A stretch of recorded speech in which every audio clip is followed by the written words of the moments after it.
The voyage and events that led to the fulfillment of Bishop Amat's promise have such meaning for us who realize the danger and responsibility involved in bringing St.Vibiana's body through the waters of two oceans in 1855. According to the report, the passage across the Atlantic and around Cape Horn was stormy and dangerous, though the trip along the west coast was as peaceful as its name.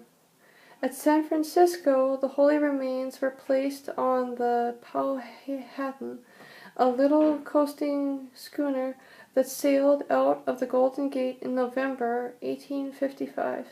The following is relayed by one of the crew members. Barely had it reached the high seas when it seemed as though all the furies of the lower world had conspired to prevent the secret relic from entering the diocese in which it was destined to be enshrined. Violent gales tossed the little boat time and again, but in spite of the angry seas, the body of St.Vibiana was brought safely to the wharf of Santa Barbara on December 1st. It was conveyed in procession to the Mission Church. Later, the relic was transferred to Our Lady of Sorrows Church in Santa Barbara and enshrined in a chapel to the right of the high altar. Here the body remained until 1867, when God confirmed to us again His will that Vibiana was destined to have her place among the faithful of Southern California. The church caught fire. Before anyone could check the flames, the chapel of St. Vibiana had become a seething furnace. The body of the saint lay enclosed in a glass and metal case that used to protect it, and which rested in a niche above the wooden altar in the chapel. The fire made short work of the altar, fixtures, and entire chapel in unbelievably quick time, reducing everything to cinders and ashes.